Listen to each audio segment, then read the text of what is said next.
آج کی بارش کتنی اچھی ہے نا؟ اریبہ نے کچن کی کھڑکی سے برستی بارش کو دیکھ کے کہا تھا۔ آج مسلسل برستی بارش کا تیسرا دن تھا۔ دھلے دھلائے پیڑ پودے بہت اچھے لگ رہے تھے۔ ہاں، آج بارش بہت ہی اچھی ہے۔ ہم ساتھ جو ہیں۔ سبت نے عقب سے سرگوشی کی تھی۔ وہ چونک کے مڑی۔ امی جان اسٹور کے کچھ نکالنے گئی تھیں اور ان کے جاتے سبت کچن میں چلا آیا۔ اریبہ امی جان کے ساتھ مل کے پکوڑے بنا رہی تھی۔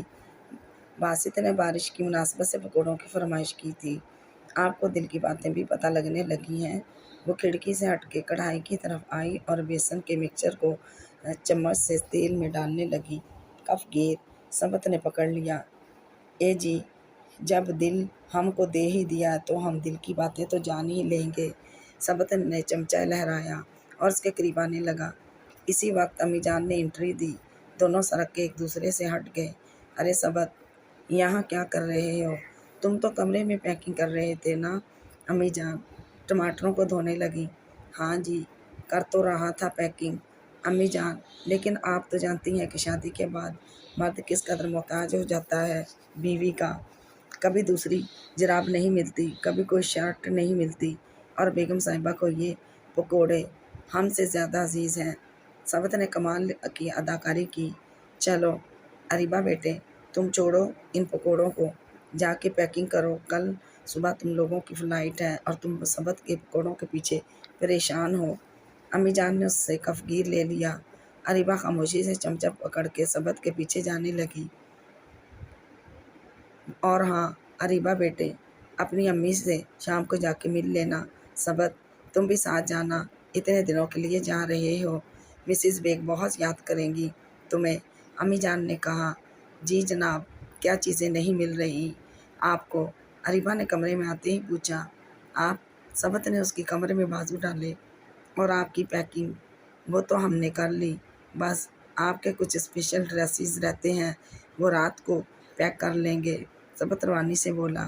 تو پھر امی کے سامنے ڈرامہ کرنے کی کیا ضرورت تھی آپ کو؟ وہ بسوری۔ ڈرامے کے بغیر آپ ہاتھ نہیں آتی، سبت نے شرارت سے کہا۔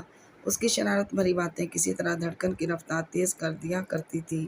وہ لفظوں کا جادوگر، کس طرح دل کو مٹھی میں قید کرنا جانتا تھا، اپنی من مرضی کرتا تھا، جذبات کے اوپر اپنے اثار قائم کر دیتا تھا۔ تو مس انبساط زہرا، کیا سوچا تم نے؟ کافی کا سیپ لے کے دوبارہ اسے مخاطب کیا تھا۔ میں نے تمہیں سوچنے کا وقت دیا تھا، کیا سوچا تم نے؟ یہ قید یا پھر میرا ساتھ؟ وہ بولا۔ تمہارا ساتھ ساتھ تو اس قید سے بھی بدتر ہوگا۔ یہاں تو صرف میرے ہاتھ پاؤں بندھے ہیں، لیکن تمہارا ساتھ قبول کر کے تو میرا دل، میری روح، میرا ضمیر بن جائے گا۔ وہ نفرت سے بولی۔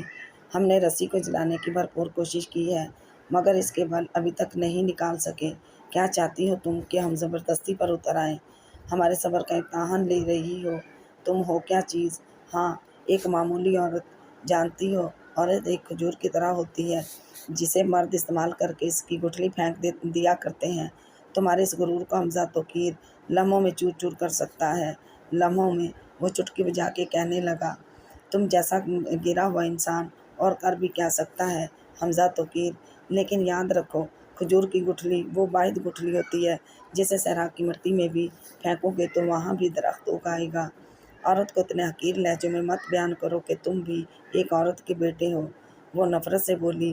اول نمبر کی ڈکٹیٹر رہی ہو نا اپنے کالج میں، لیکن یاد رکھو یہ تمہارے کالج کا سٹیج نہیں۔ یہاں تمہاری ڈائیلاگ بازی پہ لوگ تالیاں پیٹیں گے۔ بدتر حالت کر دے گا حمزہ توقیر تمہاری، بدتر۔ اس نے دھمکی دی۔ 2 ہفتے تمہارے ہاتھ پاؤں باندھے، کئی دن تمہاری خوراک بند کی، مگر تمہیں عقل نہیں آئی۔ لگتا ہے تمہیں کچھ اور سزا دینی ہوگی۔ جو مرضی سزا دے لو حمزہ توقیر، میں تم سے شادی پہ راضی نہیں ہوں گی۔ وہ اکڑ کے بولی۔ جینی جینی حمزہ توقیر ملازمہ کو آواز دینے لگا۔ کرسچن ملازمہ سیاہ رنگ کے اسکرٹ شرٹ میں ملبوس اندر آ گئی۔ جینی، میڈم کے ہاتھ پاؤں باندھ کر دوبارہ بند کر دو۔ جو کھانا تم اپنے کتے پیڑ کو کھلاتی ہو، آج سے وہی اسے کھلاؤ اور اسے بتا دو کہ میں اس کا کیا حشر کر سکتا ہوں۔ غصے میں کہتا۔ حمزہ توقیر وہاں سے چلا گیا اور جینی نے بد نصیب انبساط کو دیکھا۔ نہ جانے کیوں اس گڑیا سی لڑکی پہ رحم آیا کرتا تھا۔ وہ اس کی جگہ پہ اپنی بیٹی ڈیانا کا تصور کرتی تھی، جو 15 سال کی تھی۔ 1 ماہ سے وہ اس قید لڑکی کی خاطر یہاں کام کر رہی تھی۔ اس سے قبل وہ حمزہ توقیر کے بنگلے پہ ہوتی تھی۔ بیوی، تم صاحب سے کیوں جھگڑا کرتا ہے؟ مان لو اس کا بات جو کہتا ہے، کیوں اس کا غصہ دلاتا ہے؟ جینی نے کہا۔ مان لو اس کی بات، وہ مجھے اغوا کر کے لایا ہے۔ جینی، کڈنیپ کر کے میری بیوہ ماں، میری بہن نہ جانے کس حال میں ہوں گی۔ میرا مستقبل تباہ ہو گیا۔ جینی، اور وہ کہتا ہے کہ میں اس سے شادی کر لوں۔ کیسے کروں اس شخص سے شادی جس سے میں نفرت کرتی ہوں؟ وہ رونے لگی تھی۔ جینی کے اندر ممتا امڑ امڑ کے آ گئی۔ وہ اس کے پاس آئی اور اسے گلے سے لگا لیا۔ اس غیر مذہب، غیر ذات عورت سے اسے ممتا کی خوشبو آئی۔ جینی، مجھے یہاں سے نکالو۔ جینی، تم بھی تو ماں ہو، ذرا میری جگہ اپنی بیٹی کو رکھ کے دیکھو تو، اگر وہ ہوئی تو تم کیا کرتی؟ ذرا سوچو۔ جینی، میری امی کی کیا حالت ہوگی اس وقت؟ وہ زاروں قطار رو رہی تھی۔ بیبی، ہمارا بات مانو تو ہم کچھ ایڈوانس دے تم کو، بتاؤ ماننے کا بات ہمارا؟ جینی نے اسے چپ کرایا۔ وہ ہمتن گوش تھی۔ بیبی، تم حمزہ توقیر سے صلح کر لو، دوستی کر لو، ڈرامہ کر کے ہی صحیح، لیکن اس کا بات مان لو۔ بیبی، اپنے یہاں سے نکلنے کا راستہ بناؤ۔ ہم کو اپنے گھر کا نمبر دو، ہم باہر سے فون کر کے تمہارا مدر کو سب کچھ بتا دے گا۔ اس کو کہے گا کہ تم ٹھیک ہو، بالکل ٹھیک، بس تم اپنی آبرو اور اپنی زندگی بچانے کی خاطر ڈرامہ رچاؤ۔ یہ رسک لے لو بیبی، یہ رسک لے لو۔ اسے جینی غیر عورت کے مشورے میں واقعی دم تھا۔ انبساط سوچنے پہ مجبور ہو گئی۔ واقعی یہاں سے نکلنے کا فقط یہی راستہ تھا۔ حویلی آ کے کیسا لگا تمہیں؟ کچھ بتایا نہیں تم نے؟ صوبان شاہ نے چائے پیتے پیتے عدنان کو مخاطب کیا تھا۔ عدنان مسکرایا۔ 2 راتیں ہو گئی ہیں حویلی آئے ہوئے، کھانے اور سونے کے علاوہ کوئی کام کیا ہی نہیں۔ حویلی میں یہی کام ہوتا ہے۔ باقی اگر تمہیں کام کرنے کا زیادہ ہی شوق ہے تو زنان خانے میں چلے جایا کرو۔ آج کل وہاں ہماری شادی کی تیاریاں چل رہی ہیں، ہاتھ بٹا لیا کرو۔ ویسے میں نے حویلی کے تقریباً ہر مرد سے تمہارا غائبانہ تعارف کرا دیا ہے، صوبان شاہ نے کہا۔ ہر فرد سے؟ کیا ہر فرد میں سجن بھی شامل ہے؟ عدنان کے دل نے سوال کیا۔ بس ایک خاص الخاص فرد سے تعارف باقی ہے، لیکن کوئی فرق نہیں پڑتا اگر ان سے کوئی تعارف نہ بھی ہو، وہ خود بھی سمجھدار ہیں، ہر بات سمجھایا کرتی ہیں۔ ویسے کیا تاریخ رکھی گئی ہے آپ کی شادی کی؟ عدنان نے بات بدلی۔ آج بابا سائیں اور تایا حضور مل کے طے کریں گے تاریخ، اور تاریخ آنے سے پہلے خواتین کے ڈرامے شروع ہو جائیں گے، مہندی، مائیوں وغیرہ وغیرہ۔ چلو عدنان، میں تمہیں زنان خانے کی سیر کراتا ہوں۔ کب خالی کر کے صوبان اٹھ کھڑا ہوا اور عدنان نے بھی اس کا تعاقب کیا۔ حویلی کے عقبی حصے کی راہداری میں آمنے سامنے 10 کمرے تھے۔ یہ حویلی کا مردانہ حصہ تھا اور اس کی عین دوسری طرف زنانہ۔ اوپر والی منزل پہ ملے جلے کمرے تھے، جہاں ایک کمرہ سجل کے والدین کا، دوسرا سجل کا، تیسرا صوبان کے والدین کا، باقی کمرے بھی بیٹھک یا پھر اسٹڈی کے طور پر استعمال ہوتے تھے۔ مہمان خانہ حویلی کے پیچھے بنی ایک قدرے نئی عمارت میں تھا۔ یہاں ہر طرح کے مہمان رکھے جاتے تھے۔ عدنان کو بھی وہیں ٹھہرایا گیا تھا۔ اسی مہمان خانے میں 2 وسیع و عریض ہال بھی تھے، جہاں محفلیں منعقد کی جاتی تھیں۔ راہداری میں سے چلتے چلتے صوبان ایک حال نما کمرے میں آ گیا، جہاں بہت ساری لڑکیاں کپڑے پھیلائے زمین پہ بیٹھی تھیں۔ کوئی کسی سوٹ پہ ستارے لگا رہی تھی تو کوئی ساڑی کا بلاؤز ٹانک رہی تھی۔ صوبان کو دیکھ کے ہی سب نے شور مچا دیا۔ او ہو، دلہا میاں! مشترکہ آوازیں اٹھیں۔ اور ساتھ میں کون ہے؟ عقیلہ نے پوچھا۔ شہ بالا ہے کیا؟ نمرہ نے پوچھا۔ کہکوں کی ترنگ اٹھی۔ شہ بالا ہی کہہ لو، ویسے یہ ہمارا دوست بھی ہے اور اسسٹنٹ بھی۔ اب کسی کو بھی ہم سے کوئی کام ہو تو اس کو کہہ دیا کریں۔ صوبان نے مسکرا کے کہا۔ او ہو، سبھی نے دہائی دی۔ دلہن کے ڈر سے پہلے ہی پیے رکھ لیا۔ شکیلہ نے شرارت سے کہا۔ اب تو ہر بات پیے کے ذریعے ہوگی۔ بننے کی اقرا نے تائید کی۔ ہر بات؟ پھر سب کا مشترکہ کہکا اٹھا۔ ہاں، اور تو اور، لڑائی بھی پیے کے ذریعے ہوگی، نمرہ بولی۔ اور صوبان بھائی، پی اے سے کہیں گے اپنی میڈم کو کہو بچہ رو رہا ہے اسے فیڈ کرا دے۔ عقیلہ نے پیش گوئی کی اور بھابھی بولیں گی پی اے صاحب اپنے صاحب سے کہو ہم ماں بننے والے ہیں۔ شکیلہ کی بات پر پھر کہکوں کی بارش اٹھی۔ ہی آہ ہا ہا او ہو۔ صبح نے عدنان کو دیکھا۔ چلو یہاں سے، بڑی امی سے ملواتا ہوں تمہیں۔ اب یہ لڑکیاں خاموش نہیں ہوں گی۔ عدنان بھی مسکراتا ہوا صوبان کے پیچھے باہر آ گیا۔ ویسے یار پی اے ہے بڑا ہینڈسم، اقرا نے اعتراف کیا۔ ہاں ہے تو، نمرہ بولی۔ دل کرتا ہے اسے اپنا پی اے بنا لوں، اقرا بولی۔ سبھی نے دوبارہ ہنسنا شروع کر دیا۔ لائٹ کافی دیر سے گئی ہوئی تھی مگر اس کی نیند غائب ہو چکی تھی۔ بہت دیر تک روتی رہی تھی۔ رات کو سر میں بہت درد تھا۔ تنگ آ کے نیند کی گولی لی جس کے بعد وہ رات بھر اور دن کا بھی کافی سکون سے سوئی تھی۔ کافی دیر سے دانیال دروازہ نوک کر رہا تھا لیکن غنودگی کی وجہ سے اس سے اٹھا بھی نہ جا رہا تھا۔ کم ان، اس نے لیٹے لیٹے ہی کہا اور دانیال دروازہ کھول کے اندر آ گیا۔ رات پھر چلنے والے اے سی نے کمرے میں ٹھنڈ پھیلا دی تھی۔ اندھیرا تھا لیکن پردوں کے کونوں سے دن کی روشنی زبردستی اندر گھس آئی تھی۔ دانیال نے چائے کی ٹرے سائڈ ٹیبل پہ رکھی اور آگے بڑھ کے پردے کھول دیے۔ بادلوں والے دو دھیان کی روشنی سبز رنگ کے کمرے میں بکھر گئی۔ منال کی آنکھوں سے روشنی ٹکرائی۔ وہ بیڈ کے ہم رنگ کور والی باریک رضائی لپیٹے خواب خرگوش کے مزے لوٹ رہی تھی۔ اس نے لمحہ بھر کو آنکھیں کھولی اور دانیال کو دیکھ کر نیم دراز ہونے والے انداز میں تکیوں سے ٹیک لگا کے بیٹھ گئی۔ رات والی ناراضی کا کچھ حصہ ابھی باقی تھا لہذا وہ خاموش تھی۔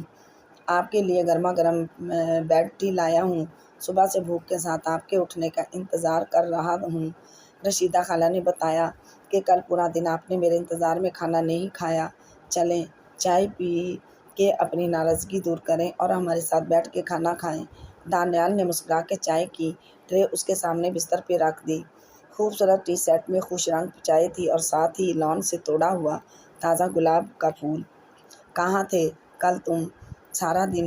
لہجے میں ابھی بھی ناراضگی تھی۔ پہلے آپ ناراضگی دور کریں پھر بتاؤں گا۔ وہ اس کی آنکھوں میں دیکھنے لگا۔ وہ چپ رہی۔ یہ لیں، میں نے کان پکڑ لیے، اس نے دونوں کانوں تک لے جاتے ہوئے کہا اور مسکرا دی۔ یہ ہوئی نہ بات۔ ناراضگی کے گنہرے بادلوں میں دوستی کا سورج نکل آیا۔ اس نے چائے کا کپ اٹھا کے منال کو پیش کیا۔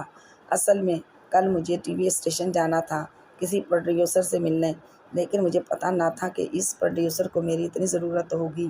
سوچا تھا 1 گھنٹے میں مل کے آ جاؤں گا مگر وہاں تو سب کچھ تیار تھا۔ پہلے آڈیشن دیا، پھر اسکرپٹ وغیرہ دیکھا اور پھر دوپہر کو پروڈیوسر صاحب نے لنچ کرایا، شام کو کچھ ریہرسل وغیرہ کروائی اور یوں رات ہو گئی۔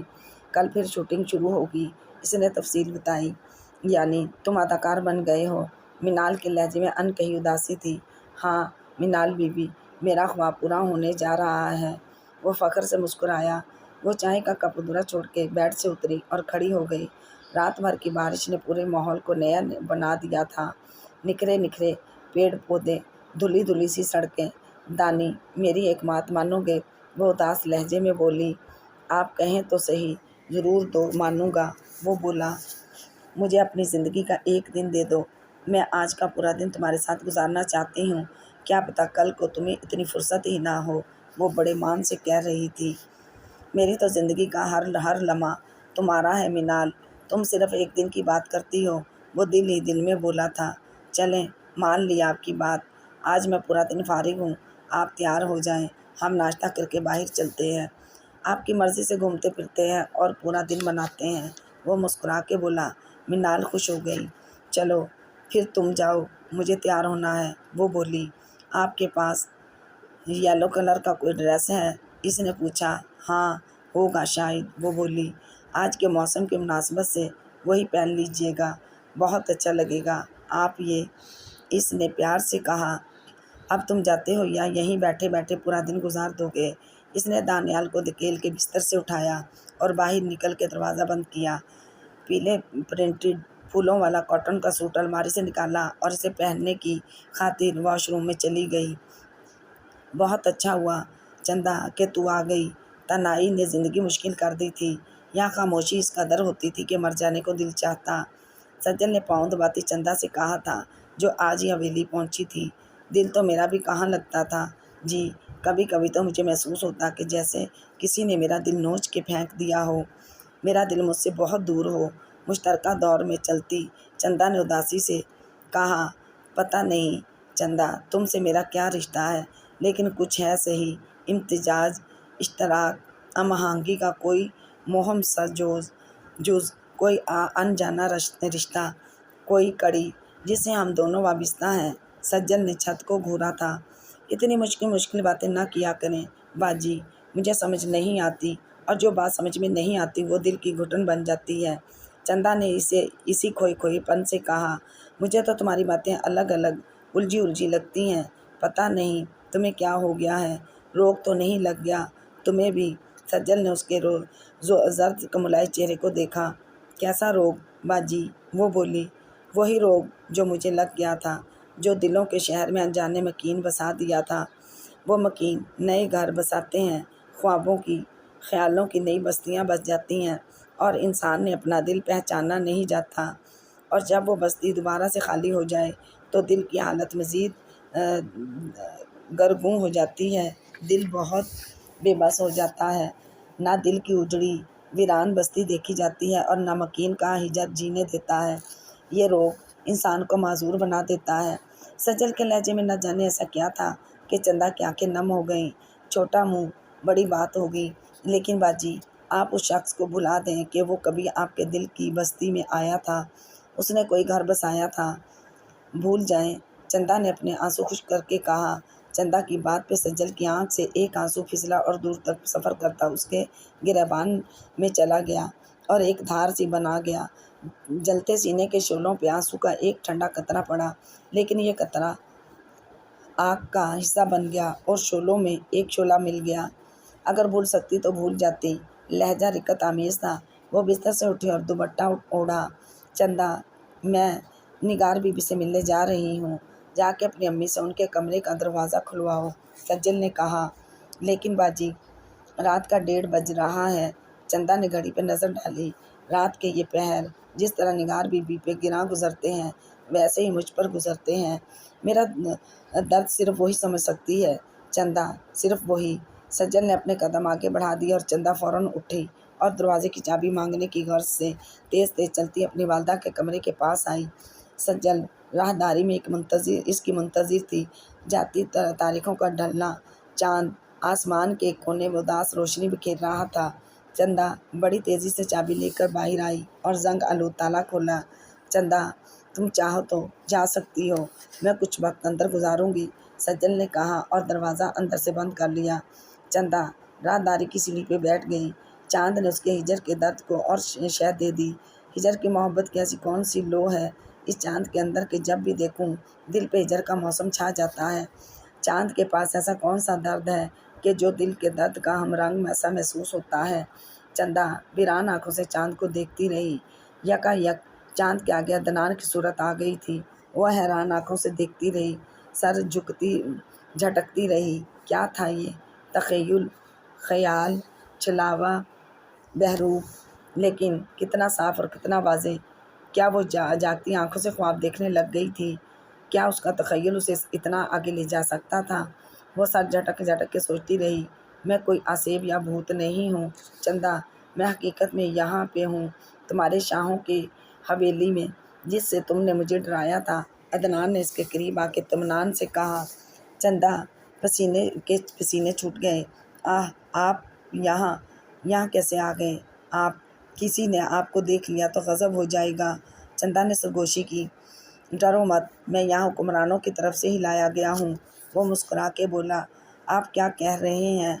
میری کو سمجھ میں نہیں آ رہا۔ وہ بکھلائی ہی تو گئی تھی۔ عدنان اطمینان سے انہی سیڑھیوں پہ بیٹھ گیا اور چندا کو لفظ بہ لفظ اپنی یہاں آمد کے متعلق بتا رہا۔ چندا کے یقین سے بالا تر بات تھی۔ بھلا ایسا کس طرح ہو سکتا ہے؟ وہ روانی سے باتیں کرتے ہوئے عدنان کے چہرے کو بار بار دیکھتی تھی۔ ہائے امی، یہ صبا کہاں رہ گئی؟ اس سے ملے بغیر میں جانا نہیں چاہتی، اور وہ ہے کہ آ ہی نہیں رہی۔ اریبہ نے تیسری مرتبہ یہ جملہ کہا تھا۔ یہ ایئرپورٹ کا ڈپارچر لاؤنج تھا جہاں سے سبت اور اریبہ نے آسٹریلیا کے لیے فلائٹ پکڑنی تھی۔ پتہ نہیں کہاں رہ گئی، کہہ رہی تھی کسی سہیلی سے ملنے جا رہی ہے، پتہ نہیں ابھی تک کیوں نہیں آئی۔ آسماں بیگ نے ادھر ادھر نظر دوڑائی۔ اریبہ بیٹے، اپنا اور سبت کا خیال رکھنا، اور سبت خبردار جو کام کے چکر میں میری بہو کا اکیلا چھوڑا تو پوچھوں گی تم سے، زینت بیگم نے پیار سے سبت کو کہا۔ وہ مسکرا دیا۔ اریبہ اب چلو بھی، اناؤنسمنٹ ہونے کے بعد داخل ہوگی کیا؟ ایئرپورٹ میں سبت نے لیگز کی ٹرالی دھکیلی، لیکن صبا اریبہ نے بے بسی سے سبت کی صورت دیکھی۔ اس نے کندھے اچکائے۔ جاؤ بیٹا، تمہیں دیر ہو رہی ہے، 1 ہی مہینے کی تو بات ہے، پھر آ کر مل لینا صبا سے۔ جاؤ تم لوگ۔ آسماں بیگ نے سبت کے چہرے کے تاثرات پڑھ کر بات کو سنبھالنا چاہا۔ اریبہ باری باری ماں اور ساس سے گلے ملی اور سبت کے ہمراہ چھوٹا سا ہینڈ بیگ اٹھائے جانے لگی۔ اریبہ ابھی وہ لوگ انٹرنس میں داخل نہیں ہوئے تھے کہ پیچھے سے صبا کی آواز آئی۔ اریبہ مڑی۔ صبا دوڑتی ہوئی اس کے پاس آئی اور گلے لگ گئی۔ اللہ تعالیٰ تمہاری زندگی کے ہر سفر کو سلامتی سے گزارے، صبا نے کہا۔ تو کہاں رہ گئی تھی؟ اریبہ نے پیار بھری خفگی سے کہا۔ بس کیا بتاؤں، ٹریفک میں پھنس گئی تھی، صبا بولی۔ سبت نے ایئرپورٹ لاؤنج سے ذرا فاصلے پہ کھڑی بائیک پر عثمان کو دیکھ لیا تھا۔ وہ صبا اور عثمان کا چکر سمجھ چکا تھا، مگر وہ جانتا تھا کہ اس بات سے پردہ ہٹانا قبل از وقت ہے اور ہو سکتا ہے مسز بیگ کو صبا کے اس راز سے کوئی اعتراض نہ ہو۔ آخر وہ ایک اچھی ماں ثابت ہوئی ہیں آج تک۔ Areeba let's go. سبت نے اریبہ کے بازو میں ہاتھ ڈال کے آگے کی طرف بڑھایا۔ صبا تو یوں بھی سبت سے ڈرنے لگی تھی، فوراً پیچھے ہٹ گئی۔ نیا نویلا خوبصورت جوڑا ایئرپورٹ کے اندر داخل ایریا میں چلا گیا اور ان کے پیارے دیر تک شیشے سے انہیں دیکھ کے دعائیں دیتے رہے۔ اریبہ ایک بات پوچھوں؟ جہاز کی کھڑکی سے باہر کا نظارہ کرتی اریبہ کو سبت نے مخاطب کیا تھا۔ ہوں، پوچھیں۔ وہ متوجہ ہوئی۔ تمہیں صبا نے اپنے متعلق کوئی بات بتائی ہے؟ وہ بولا۔ صبا نے اپنے متعلق کون سی بات؟ وہ حیران ہوئی۔ یہ عثمان کون ہے اور اتنا کلوز کیوں ہے؟ سبت نے ڈرتے ڈرتے کہا۔ عثمان ہمارا کلاس میٹ اور اچھا دوست ہے، بہت نائس لڑکا ہے، لیکن اس کا ذکر کیوں؟ پتہ نہیں کیوں مجھے لگتا ہے کہ صبا عثمان کو پسند کرتی ہے۔ سبت کی بات پہ اریبہ نے پوری آنکھیں کھول کے سے دیکھا۔ کیا آپ سے صبا؟ پھر عثمان نے کہا۔ اریبہ نے پوچھا۔ سبت نے نفی میں گردن ہلائی۔ اگر ایسا کچھ ہوتا تو صبا کم از کم مجھ سے نہ چھپاتی، اور عثمان تو کلوز فرینڈ ہے ہم سب کا، 2 سال ہم نے اکٹھے یونیورسٹی میں گزارے ہیں، مجھے نہیں لگتا کہ ایسا کچھ ہوگا۔ بہرحال میں صبا سے پوچھوں گی، اریبہ نے متفکر لہجے میں کہا۔ پوچھنا، لیکن اپنے ہنی مون ٹرپ کو کسی بھی بات سے پریشان مت بنانا، زندگی کے یہ خوبصورت دن بھرپور طریقے سے انجوائے کرنا۔ سبت نے اس کا حنائی ہاتھ تھام لیا۔ سفر کتنا خوبصورت ہو گیا تھا، مجھے تمہاری باتیں منظور ہیں حمزہ توقیر، اس نے دھیمے لہجے میں کہا۔ حمزہ توقیر بے یقینی کے عالم میں اسے دیکھتا رہا۔ کیا کہا تم نے سویٹی؟ پھر سے کہنا، وہ بولا۔ ٹھیک کہا ہے میں نے، میں تمہاری ہر بات ماننے کے لیے تیار ہوں، مگر تم بھی وعدہ کرو کہ میری کچھ باتیں مانو گے، وہ بولی۔ مثلاً؟ پلیز سویٹی، کوئی ایسی فرمائش نہ کرنا جو میرے بس سے باہر ہو، وہ اطمینان سے گویا ہوا۔ جانتی ہوں ایسی کوئی فرمائش کرنے کا کوئی فائدہ نہ ہوگا۔ اس کا لہجہ خود بخود اداس ہو گیا۔ ڈرامے مت کرو، بتاؤ کیا منوانا ہے مجھ سے؟ میں تمہاری ہر بات مانوں گی، مگر تم مجھے آزادی دو۔ آزادی سے مراد میرے ہاتھ پاؤں کھول دو، مجھے اس گھر میں گھومنے پھرنے کی آزادی ہو۔ میں اپنے گھر والوں تک پہنچنے کی کوشش نہیں کروں گی، میں وعدہ کرتی ہوں تم سے شادی بھی کر لوں گی، مگر مجھے ذرا سا مائنڈ سیٹ کرنے دو۔ اتنا بڑا فیصلہ کرنے سے پہلے میں تمہارے متعلق تھوڑا سا تو سوچ لوں۔ اس طرح جکڑے ہاتھوں بندھے پاؤں کے ساتھ میرے تصور میں تم فقط ایک ظالم کی طرح آتے ہو جس نے شہزادی کو محل سے اغوا کر کے جنگل میں قید کر دیا ہو۔ کچھ نرمی دو گے تو میرے دل میں تمہارے لیے نرم گوشہ پیدا ہوگا۔ وہ اپنے لہجے میں نرمی سمو کے بولی۔ حمزہ توقیر بھی نرم آنکھوں سے اس کی جانب دیکھ رہا تھا۔ اگر تم واقعی اپنی بات میں سچی ہو تو ٹھیک ہے، میں تمہارے ہاتھ پاؤں کھول دیتا ہوں۔ تم اس گھر میں کیا اس ایریا میں نکل سکتی ہو، مگر اپنے گھر والوں سے کوئی بھی رابطہ رکھا تو مجھ سے برا کوئی نہ ہوگا۔ مجھ سے نکاح کے لیے اپنا مائنڈ بنا لو، نکاح کے بعد میں خود تمہیں چھوڑ آؤں گا اور رخصتی کرا کے اپنے گھر لے جاؤں گا۔ وہ اس کے قریب آیا اور ہاتھوں میں جکڑے